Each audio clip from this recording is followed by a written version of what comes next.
Assalamu alaikum dear students. All dear students, last time we have seen the features of the Mendeleev's periodic table. Today we are going to start with the limitations of the Mendeleev's periodic table. So dear student, though the table was very nicely prepared by the Mendeleev, but there are some limitations, some drawbacks of this table. So what are the limitations? Let us see. Although this table was greatly helpful for the study elements, but few anomalies could not be explained on the basis of this table. Dear students, इसका मतलब वहाँ पे कुछ ऐसी चीज़ें थी जो हम इस टेबल की हेल्प से एक्सप्लेन नहीं कर पाते थे. सबसे पहली और इम्पॉर्टेंट बात, position of hydrogen. So dear student, let us see the table. I hope you are able to see the table, and hydrogen is located over there in the first group. Okay, first group over there. But dear student, this was kept afterwards. Initially there was no position of the hydrogen. Hydrogen की position ही वहाँ पे नहीं थी. उसके पीछे reason क्या था? Let me show you the reason over here, dear students. Dear students, we generally know that hydrogen is having only one electron. Okay, so hydrogen can either lose the electron, or else it can gain the electron, or else it can share the electron. ठीक है, या तो hydrogen electron देगा तो वो plus हो जाएगा, अगर लेगा तो माइनस हो जाएगा, और अगर वो शेयर कर रहा है तो चार्ज नहीं लगेगा. Okay, so what is happening? Group one is a metals, and metals are losing the electron. Okay, group 7 is a halogens, and halogens are generally taking the electron, and that is why they are gaining the minus charge. So dear students, generally what happens, like we talk about the group 1 metals. group 1 के जो metals है जैसे कि sodium. Okay, sodium हमेशा एक electron देता है और प्लस हो जाता है. ठीक है, ये इलेक्ट्रॉन किसको दे सकता है? क्लोरीन को दे सकता है. So dear student, as we are able to form NaCl, we are able to form NaCl. Similarly, we are also able to form HCl. जैसे NaCl बन सकता है वैसे ही HCl भी बन सकता है. Similarly, if we talk about oxygen, and if you want to contribute nitrogen over here, sodium over here, कितने सोडियम जाएंगे? सोडियम के पास है इलेक्ट्रॉनिक कॉन्फ़िगरेशन 2 8 and 1. ऑक्सीजन का होता है 2 and 6. कितने इलेक्ट्रॉन कम है? 2 electrons are less.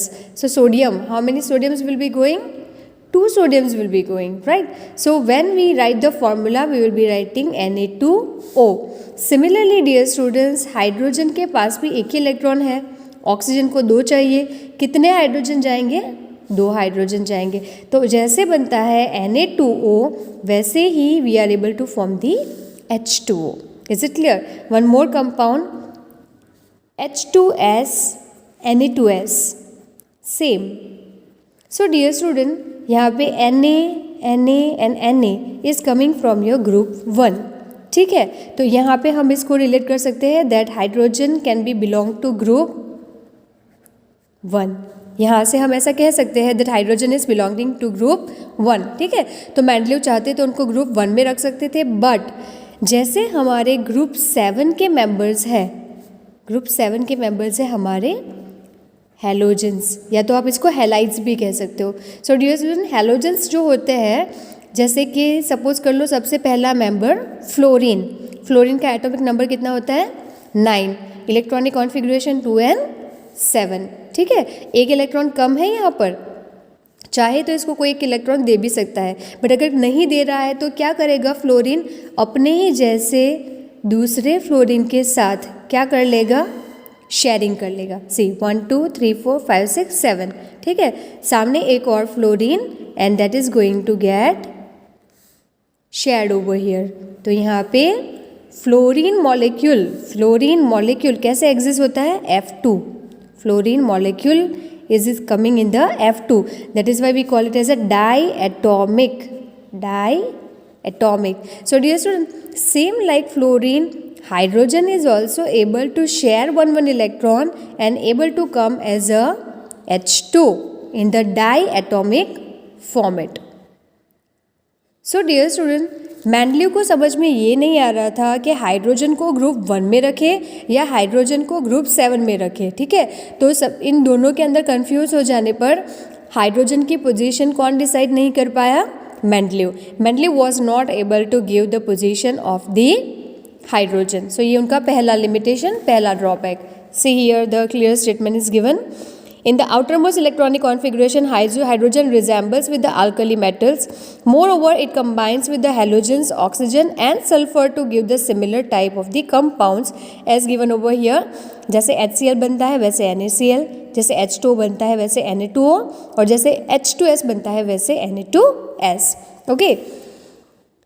But just like halogens, it exists in the diatomic form and combines with the metals and non-metals to form the covalent compound. Thus, its position was not fixed by the Mendeleev's periodic table, but it was kept with the alkali metals. So, dear student, आपका group 1 जो है उसको alkali metals कहते हैं. Though the position was not determined, it was kept with the group 1 element. Number 2, position of isotopes. Dear student, what are isotopes? In class 9th, you have studied that isotopes क्या होते हैं? Same atomic number but different mass number.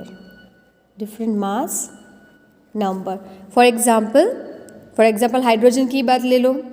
Hydrogen के 3 forms होते हैं, हम class 9th में पढ़ चुके हैं.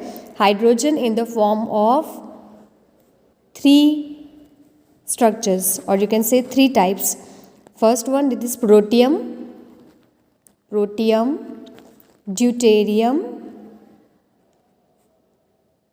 deuterium and third one is tritium.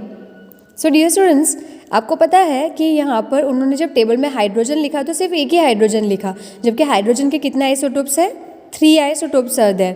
तो उनके टेबल में 3 ब्लॉक्स होने चाहिए थे हाइड्रोजन के, hydrogen 1, hydrogen 2 and hydrogen 3. That is protium, deuterium and tritium.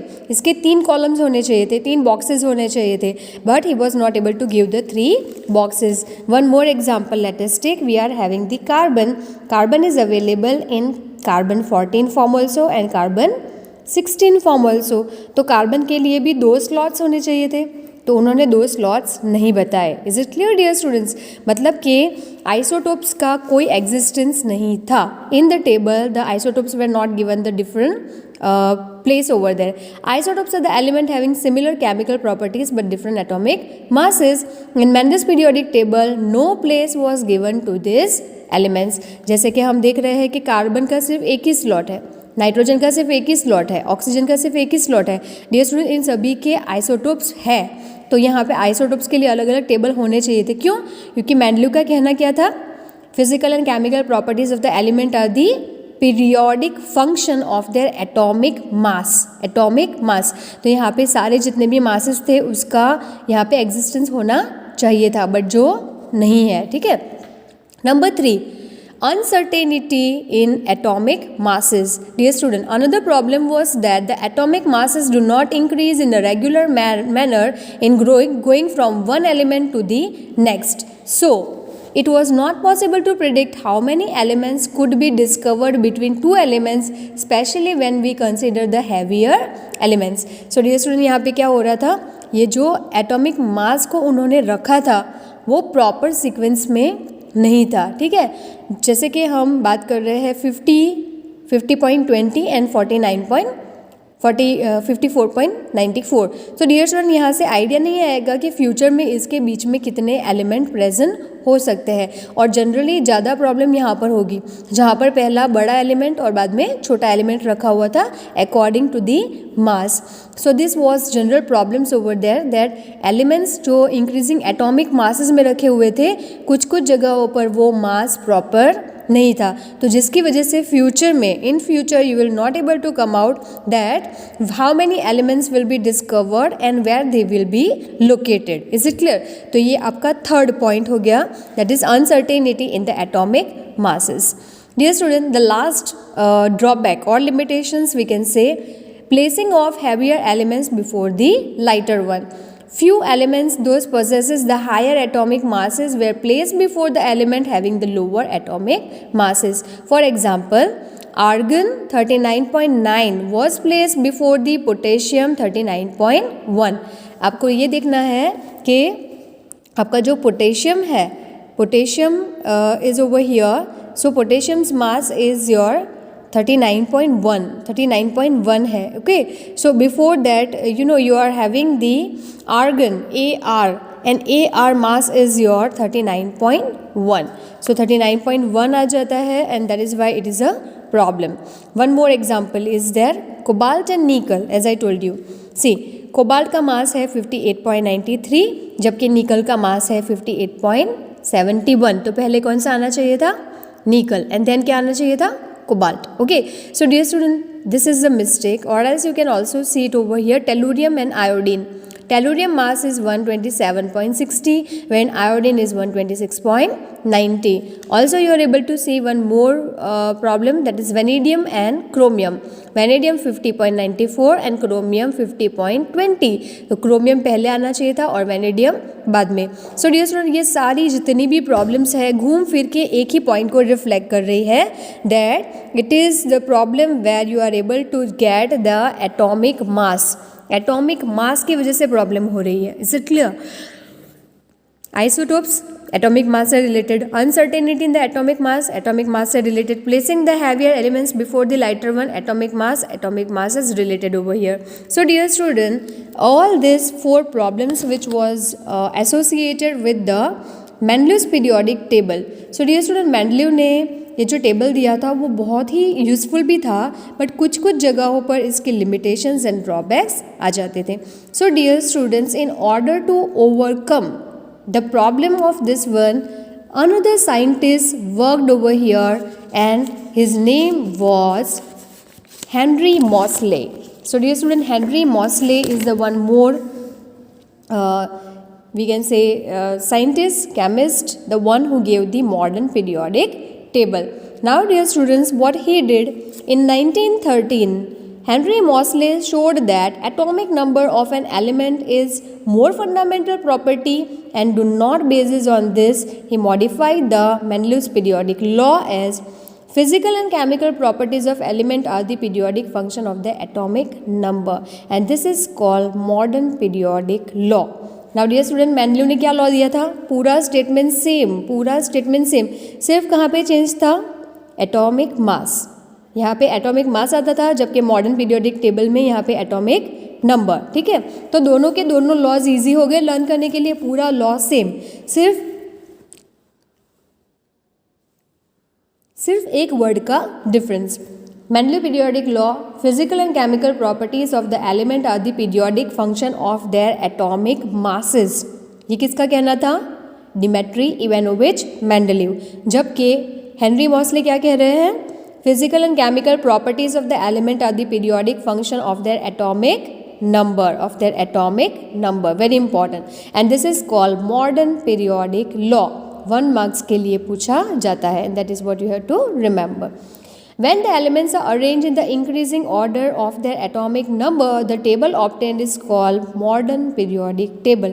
Dear student, आपको पता है मास अलग अलग हो सकता है, एक एलिमेंट के 3 अलग अलग मासेस हो सकते हैं, बट उसका एटॉमिक नंबर सेम रहता है. जैसे कि हाइड्रोजन के 3 आइसोटोप्स थे, हाइड्रोजन 1, हाइड्रोजन 2 और hydrogen 3.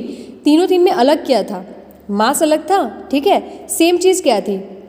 Number of protons, and number of proton is the atomic number. So dear students, पूरे हमारे 114 एलिमेंट्स जो है, 114 एलिमेंट्स का नंबर तो सिर्फ एक ही है. नाइट्रोजन को सिर्फ पर्टिकुलर नंबर गिवन है, ऑक्सीजन को पर्टिकुलर नंबर गिवन है, उनके नंबर्स अलग अलग नहीं है, मतलब कि उनके प्रोटॉन्स अलग अलग नहीं है, उनके न्यूट्रॉन अलग होने की वजह से उनके मासेस अलग आ रहे हैं. Is it clear? So Henry Mauchly ने बहुत स्मार्टनेस के साथ सिर्फ एक वर्ड चेंज किया और पूरा क्रेडिट ले गए by making the table that what we are learning right now, that is a modern periodic table. Now dear student, in modern periodic table there are 18 vertical columns known as a groups and horizontal 7 rows are known as a period. तो आपको इसको याद रखना है कि हम जब Mendeleev का टेबल पढ़ रहे थे तो कितने ग्रुप्स थे? 8 ग्रुप्स थे, और पीरियड कितने थे? 6 थे. ठीक है, तो आपको याद रखना है कि मॉडर्न पीरियोडिक टेबल थोड़ा सा बड़ा है. ठीक है, बड़ा है मतलब 8 से 18 ग्रुप हो गए. पहले 8 थे, अब कितने हो गए 18, और कितने पीरियड थे 6, और अभी कितने हो गए 7. So dear student, in modern periodic table we are having 7 periods and we are having 18 groups. Is it clear, dear students?